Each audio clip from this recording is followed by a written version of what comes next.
1964. A 12-year-old girl walked home from her cousin's house and never made it. A case over 60 years old has finally come to a close. Justice after almost 62 years. The following program contains content that some viewers may find disturbing. Viewer discretion is strongly advised. 1964. A 12-year-old girl walked home from her cousin's house and never made it. For 62 years, the man who killed her had no name. But in 2026, a freezer in a small New York police department gave up its secret. This is the case of Mary Theresa Simpson. Welcome to Crime Watch Central USA, where we never stop digging. Every week, real cold cases, real justice. New here? Hit like and subscribe. Let's uncover the truth. Elmira sits in the southern tier of New York State, along the Chemung River. A working-class city of row houses, factories, and tight-knit neighborhoods where everyone seemed to know everyone else. In March of 1964, that sense of familiarity was shattered. A child went missing. 4 days later, she was found. And for the next 62 years, the person responsible walked free, lived a full life, and died without ever being suspected. This is how investigators finally closed one of the oldest cold cases in Elmira Police Department history. Mary Theresa Simpson was born in Elmira around 1951. She was the youngest of four, an older brother, an older sister, and an older half-brother. By early 1964, Mary's home life had already seen upheaval. Her parents, Ellsworth and Rose Simpson, had separated the previous year, and Mary was living with her father. Those who knew her described an ordinary 12-year-old, the kind of kid who visited cousins after school, who knew the streets of her neighborhood well enough to walk them alone without a second thought. On the afternoon of Sunday, March 15, 1964, Mary did exactly that. She spent time visiting relatives on the east side of Elmira. At around 6:30 in the evening, Mary said goodbye to her family and began the walk home. She was last seen near the corner of East Market and Harriet Streets. It was an ordinary Sunday evening. Nothing about it suggested anything was wrong. But Mary never walked through her own front door that night. And what happened in the hours that followed would haunt this city for generations. When Mary didn't come home, her father grew worried. By 10:30 that night, he reported her missing to police. In 1964, a missing child case triggered an immediate search. Officers and volunteers combed the streets, the riverbanks, and the wooded outskirts of the city. For 3 days, there was nothing. No sign of Mary. No witnesses who'd seen anything unusual. The trail was cold before it had even begun. Then, on March 19, 1964, a man hiking with his 2 sons in a wooded section of Southport, near Combs Hill Road, roughly 5 miles from where Mary was last seen, made a discovery that would change everything. Hidden beneath a covering of twigs, branches, leaves, and dirt, weighed down by 4 heavy stones, the largest of them over 100 pounds, was Mary's body. Only a part of her hand and 1 sneaker were visible above the debris. The Chemung County medical examiner determined that Mary had been strangled. There was also evidence that she had been sexually assaulted. Her mouth had been stuffed with dirt and twigs. Whoever did this had taken deliberate steps, not just to kill a child, but to make sure she would never be found. Police now had a body, a cause of death, and a crime scene. What they didn't have, and wouldn't have for 62 years, was a name. The investigation into Mary's death was, by the standards of 1964, extensive. Detectives conducted hundreds of interviews. Neighbors, relatives, classmates, anyone who had been in the area that Sunday evening. Every lead was followed, every name was checked. But forensic science in 1964 was decades away from what it is today. DNA profiling didn't exist. Investigators had no way to extract identifying information from biological evidence, even if they collected it. And yet, in a decision that would prove critical 60 years later, the Elmira Police Department did exactly that. Officers preserved Mary's clothing, including her skirt and underwear, as evidence. That clothing was placed into storage, specifically into a freezer at the Elmira Police Department, where it would remain, untouched and unknowingly preserving critical DNA evidence for nearly 4 decades. Despite the depth of the original investigation, no suspect was ever identified. Weeks turned into months, months turned into years. The case file was eventually closed, not because it was solved, but because every lead had run out. It would take almost 40 years, and a piece of technology that didn't exist in 1964, for that frozen evidence to speak. In 2003, nearly 40 years after Mary's death, the Elmira Police Department submitted the preserved clothing, Mary's skirt and underwear, for forensic testing. Technology had finally caught up. Investigators recovered a male DNA profile from sperm found on the clothing. But a DNA profile is only useful if you have something to compare it to. With no suspect, no name, and no match in any criminal database, the profile became known simply as John Doe. For another 2 decades, that profile sat, a digital fingerprint with no face attached to it. The case found new life through investigative genetic genealogy, a technique that uses DNA to trace family trees and identify unknown individuals, even decades after a crime. Genealogists working with the National Center for Missing and Exploited Children began working the John Doe profile, eventually identifying a familial match. The genetic trail pointed toward a man who had died over 20 years earlier, Alfred Raymond Murray Jr., an Elmira resident who passed away in March of 2004, just weeks short of the 40th anniversary of Mary's disappearance. To confirm the match, investigators needed a direct sample. In November of 2025, with assistance from the National Center for Missing and Exploited Children, Elmira Police and the Chemung County District Attorney's Office took an extraordinary step. They exhumed Murray's grave. A forensic anthropologist from Detroit conducted the analysis. The result was conclusive. The DNA from the exhumed remains matched the John Doe profile from 1964, with odds of roughly 1 in 320 billion that it belonged to anyone else. After 62 years, the John Doe finally had a name. But the man behind that name had lived an entire life, one that gave no hint of what he'd done. On February 10, 2026, the Elmira Police Department, the Chemung County District Attorney's Office, the FBI, and representatives from the National Center for Missing and Exploited Children held a joint press conference. Police Chief Kristen Thorne addressed the room. "This is a historic day for the Elmira Police Department," Chief Thorne said. "Justice after almost 62 years." Sergeant William Goodwin explained how the case had finally been resolved. For decades, the individual connected to the forensic evidence was known only as John Doe. Through investigative genetic genealogy, that individual was identified as Alfred Murray Jr. At the time of the murder, Murray was 32 years old. Investigators say he had no known connection to Mary Theresa Simpson or her family. There was nothing linking the two of them. No shared neighborhood, no shared acquaintances that police could identify. He was, in every sense, a stranger. Murray was a U.S. Army veteran who had served during the Korean War. He went on to marry and raise several children, becoming a grandfather before his death in 2004 at the age of 73, almost exactly 40 years after Mary went missing.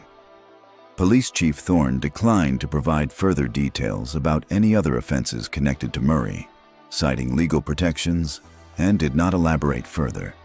With the genetic evidence confirmed beyond reasonable scientific doubt, the Elmira Police Department officially closed the case.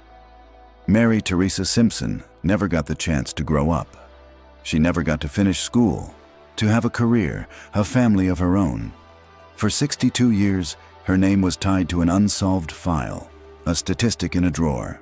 But Mary was a person, a daughter, a sister, the youngest of 4 children, navigating a family that had just gone through a separation, walking home on an ordinary Sunday evening like she had countless times before. The investigators who worked this case across 6 decades, never gave up on her. Detectives in 1964 preserved evidence they couldn't yet use, trusting that science would one day catch up. Forensic teams in 2003 extracted a profile from evidence stored for nearly 40 years. Genealogists in 2025 traced a family tree that led to a grave. And in February 2026, Elmira Police Chief Kristen Thorne, Sergeant William Goodwin, the Chemung County District Attorney's Office, the FBI, and the National Center for Missing and Exploited Children stood together and gave Mary's family something they had waited 62 years for: an answer. Alfred Murray Jr. lived a full life. He served his country. He raised a family. He died never having to answer for what he did to a 12-year-old girl on a March evening in 1964. But his name is no longer John Doe. And Mary Theresa Simpson is no longer just a case file. She is remembered. If you want more cases like this, cold cases finally cracked by modern forensic science, subscribe and hit the bell so you don't miss the next one. Next time on Crime Watch Central, a missing persons case that sat unsolved for over a decade until one detective refused to let it go. Thanks for watching, and remember, every victim deserves. There was a very, very violent attack on Robin. She was stabbed 49 times. It looks like a personal attack. Wounds, a lot focusing around her face and her neck area. There were a lot of defensive wounds that were on her hands and her arms, where clearly she tried to fight back. On September 7th, 2023, 2 detectives drove 400 miles from Fairfax County, Virginia, to a quiet suburb in upstate New York. They had a name. They had a DNA composite sketch. They had 3.5 years of genealogy work, tracing 1,500 distant cousins through Canadian family trees. They did not have a confession. When they arrived at Stephen Smirk's home in Niskayuna, he was in his driveway taking out the trash. They identified themselves as cold case detectives from Virginia. They asked if they could talk. Smirk said yes. They asked for a DNA swab. He signed the consent form without a single question. In 5 minutes, it was done. The detectives left their business card and drove to their hotel. Then the phone rang. It was Smirk. "I'm at the police department," he told Detective Melissa Wallace. "I'm here to turn myself in." She said, "Turn yourself in for what?" What followed was a full confession to a murder that had sat unsolved for 29 years. A mother of a 2-year-old stabbed 49 times in her own bedroom while her daughter wandered the house alone. A washcloth with a blood stain so small it was nearly missed. And a killer who had spent 3 decades living an ordinary suburban life. Married, employed, raising 2 kids in high school, while Robin Lawrence's family buried her without knowing who put her there. This is the case of Robin Lawrence. Welcome back to Crime Watch Central USA. Today's case is 29 years of silence, one volunteer genealogist working for free in her spare time, and a phone call that nobody saw coming. If you are new here, subscribe and hit the notification bell. We go deep on the cases that almost stayed buried forever. Let's get into it. Springfield, Virginia, 1994. A quiet residential neighborhood in Fairfax County. Leafy cul-de-sacs, family homes, the kind of suburb where people knew their neighbors and children played outside without anyone watching the clock. Resecca Lane was exactly that kind of street. Number 8600 was a home with promise. A young couple fixing it up, improving the yard, building something together. From the outside, it looked like exactly what it was, a family, in the early stages of a life. What happened inside that house on the night of November 18th, 1994, would change Fairfax County forever. Robin Ward Lawrence was 37 years old. She was born in Memphis, Tennessee, the daughter of Robert Ward Sr., a World War II veteran, and his wife Jessie. She grew up during the tail end of the Civil Rights era, the daughter of parents who had lived under Jim Crow, who could not ride in the front of a bus or visit the city zoo except on Tuesdays. Robin channeled everything she witnessed into art. She earned a fine arts degree from Carnegie Mellon University, a prestigious program that demanded technical precision and creative vision in equal measure. What she produced after graduation announced her talent to the world in an extraordinary way. Robin was selected to sculpt the first medal for the Martin Luther King Jr. Nonviolent Peace Prize, which was awarded to Rosa Parks. For her parents, who had grown up in a Memphis that refused to see them as equals, watching their daughter's hands create a medal honoring the woman who refused to give up her seat was something language could not fully hold. That was a big deal, her sister Mary would later say. For my parents, who could not ride in the front of the bus, that was a big deal. Her father, Robert Sr., a World War II veteran who was 101 years old at the time of Smirk's sentencing, described his daughter simply, "She was a powerful lady in this world. Her drawings are not just paintings. They are powerful." Robin's friends described her the same way, not through her accomplishments, but through her presence. Her friend Lori Lindbergh met her in ballet class. "I was like, oh my God, this woman is beautiful," Lori recalled. But what was really fun about Robin was she was very personable, very fun-loving, just very down-to-earth. In the late 1980s, Robin was dating a man named Ollie Lawrence, calm, kind, the kind of person who made people feel at ease. They married on New Year's Eve, 1989. 3 years later, they welcomed their daughter Nicole. By 1994, Robin was working in advertising. Ollie had risen to an executive position at an airline. They were fixing up their home on Reseca Lane. They were, by every account, exactly where they had planned to be. Nicole was 2 years old. She had recently undergone a liver transplant, a procedure that left her dependent on immunosuppressive medication to survive. She needed that medication taken on schedule, every day, without exception. Robin understood that. Ollie understood it. It was the rhythm their household was built around. Nobody who knew Robin Lawrence could have pointed to a single enemy. Not one person who wished her harm. Not one relationship that carried the weight of danger.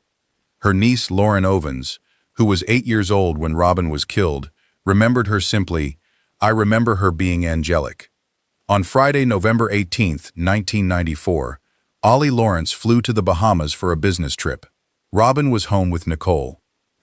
The last confirmed contact anyone had with Robin was around 6 p.m. that Friday evening.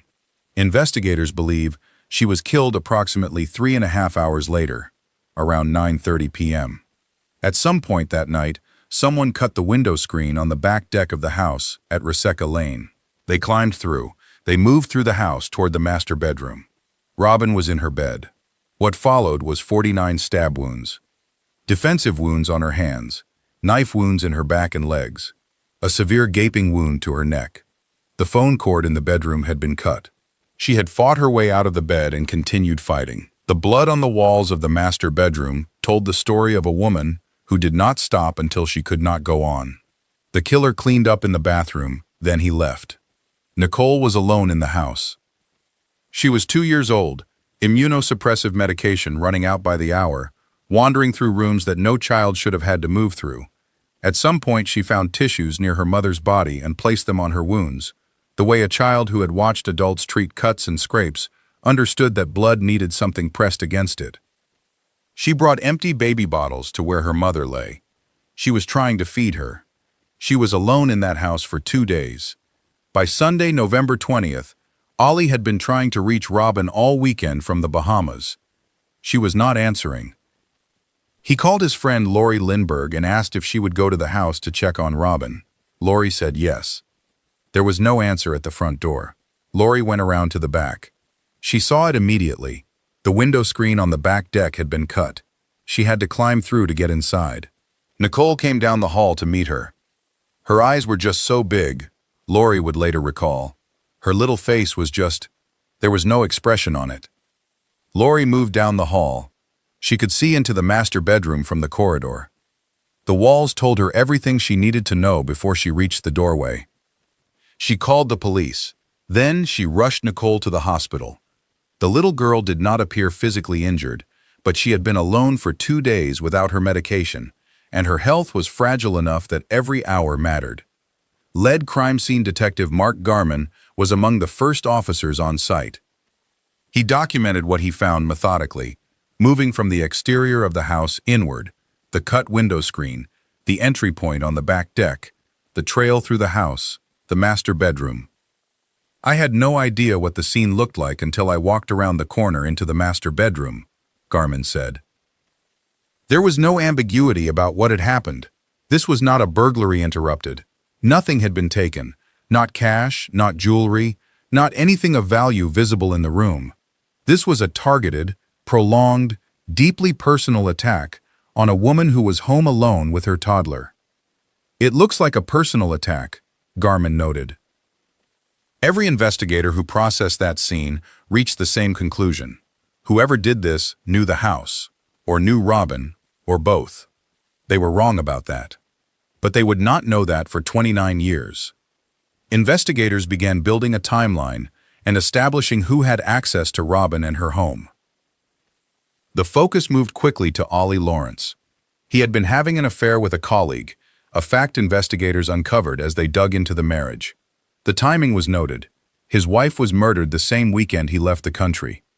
Detectives flew to the Bahamas and confirmed every element of his alibi. He had been on the flight he was supposed to be on. He was at the hotel he was supposed to be at. He had not left. They interviewed Ollie's lover and found no evidence of any connection to the crime. Robin's sister and brother said they never believed Ollie was involved. With Ollie eliminated, investigators had almost nothing. The killer had left no fingerprints. No witnesses had seen anything on Reseca Lane that Friday night. No one in the neighborhood had reported anything unusual. Then, Detective Garman noticed something in the bathroom. On the towel rod near the sliding tub door, there was a washcloth. It had a small brownish stain on it, easy to miss, easy to overlook. He photographed it. He documented it. He had it tested. The stain was blood, and it did not belong to Robin Lawrence. Forensic analysts extracted DNA from that washcloth, a profile that did not match Ollie, did not match his lover, did not match anyone connected to the Lawrence household. Investigators believed it belonged to Robin's killer, most likely cut during the attack and then cleaned up in the bathroom before he left. That profile was uploaded to CODIS, the FBI's national DNA database. No match. Complete silence.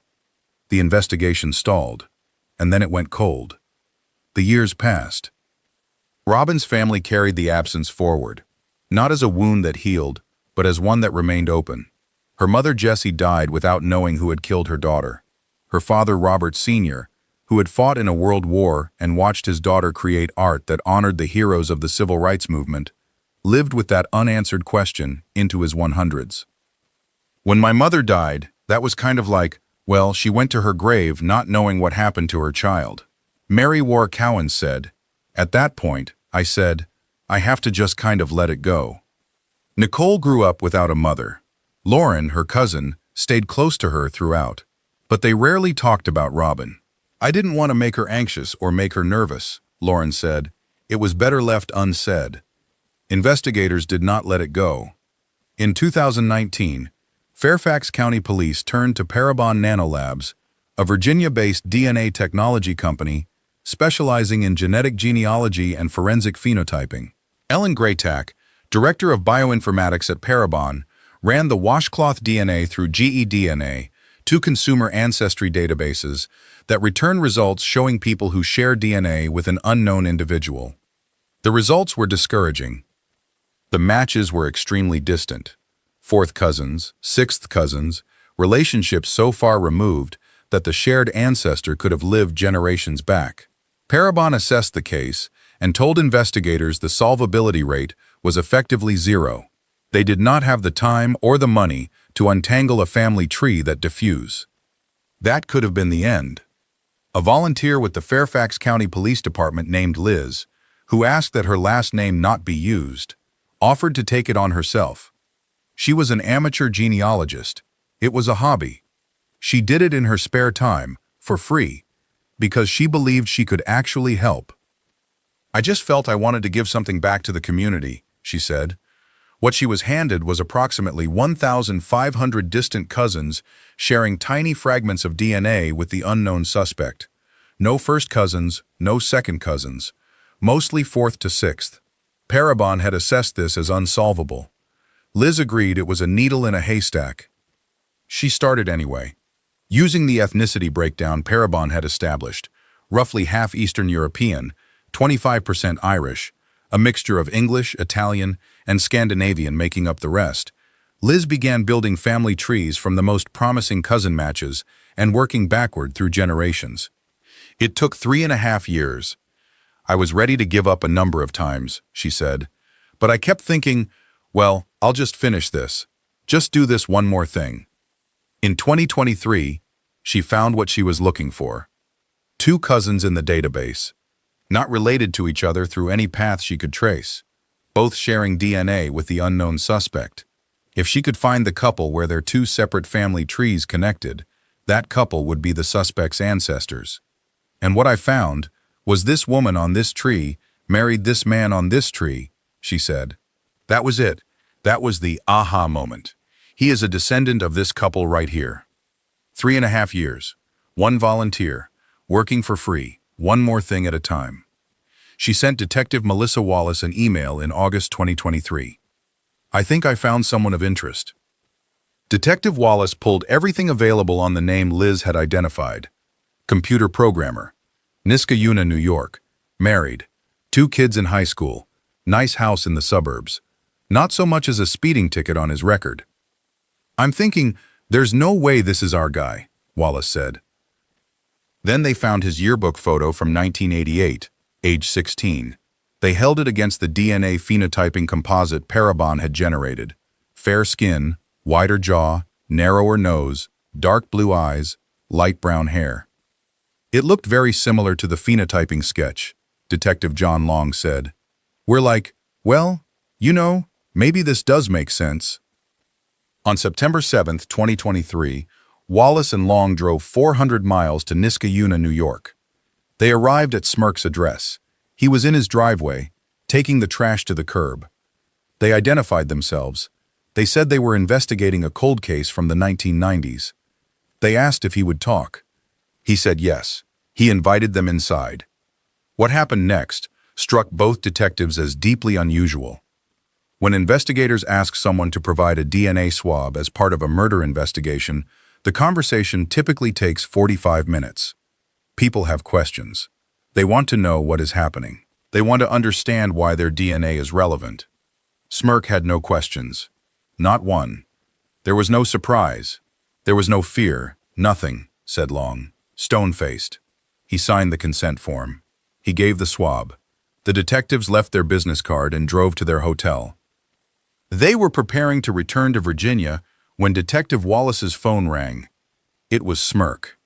He said he was at the Niskayuna Police Department. He said he wanted to turn himself in.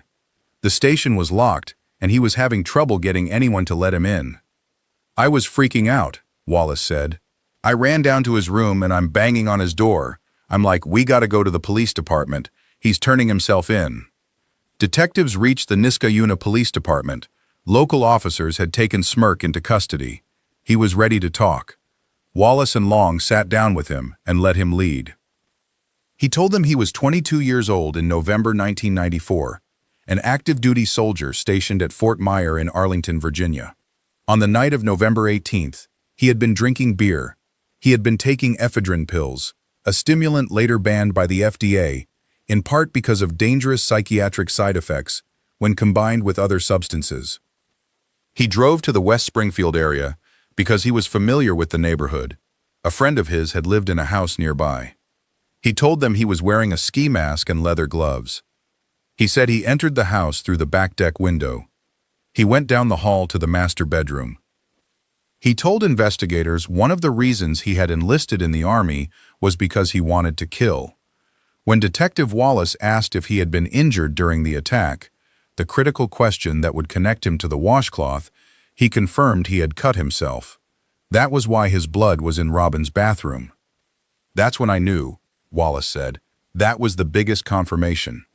At one point during the interrogation, Smirk looked at the detectives and said, I honestly believe that if it wasn't for my wife and my kids, I probably would be a serial killer. I am a serial killer, who's only killed once. He expressed no remorse during the interrogation. He did not ask about Robin's family. He did not ask about Nicole. When Long asked if he wanted to say anything to Robin's loved ones, he did not take the opening. I think what you see is 100% what you get from him, said Wallace. Arrogance, entitlement. He wanted to do it, so he did it. And that's it. A week after the confession, forensic testing confirmed Smirk's DNA matched the blood on the washcloth. The probability that it was not his, 1 in more than 7 million. In the 29 years between Robin Lawrence's murder and his arrest, Stephen Smirk had built a life that showed nothing of what he had done. He left the army, honorably discharged, and became a computer programmer. He married a defense attorney named Dawn Budarak. They had 2 children. They lived in a comfortable suburban home in Niskayuna, New York. No criminal record of any kind. Not a single arrest. Not a speeding ticket. Former FBI profiler Mary Ellen O'Toole, who reviewed the case, said the absence of a criminal record means nothing in isolation. The absence of a rap sheet does not mean that criminal behavior is absent, she said. It means that they didn't get arrested for it. O'Toole also pushed back on Smirk's claim that Robin's murder was random. He brought a weapon. He wore a mask. He wore gloves. He went on a night when Robin's husband was confirmed to be out of the country. This was purposeful, O'Toole said. Went inside somebody's home, took enormous risk. That suggests to me more of a targeting than it does randomness. At sentencing, Smirk's defense attorney, his wife, told the court that in 1994 he was a troubled young man with undiagnosed bipolar II disorder, struggling with alcohol and substance abuse. She said he had spent decades seeking help, becoming sober, building a family. She said he confessed because he felt genuine remorse. The interrogation tape showed something different. Every day, his attorney said, when asked if he had thought about Robin. Every day, he'd think about it. Robin's niece Lauren sat in that courtroom and watched him. There was no emotion, she said. It didn't feel real. It just made me feel angry. Robin's family had wanted a trial. We wanted the world to know what he did, Mary said. We wanted the spectacle of that satisfaction. They did not get it. In October 2024, Stephen Smirk accepted a plea deal for first-degree murder. Commonwealth Attorney Steve Descano said the agreement guaranteed accountability while removing the risk of witness memories fading or key testimony becoming unavailable across 3 decades. On March 7, 2025, Smirk appeared in court for sentencing. The judge called Robin's murder among the worst in the history of Fairfax County. Smirk addressed the family directly for the first time. No family should have to wait 30 years for justice for a loved one.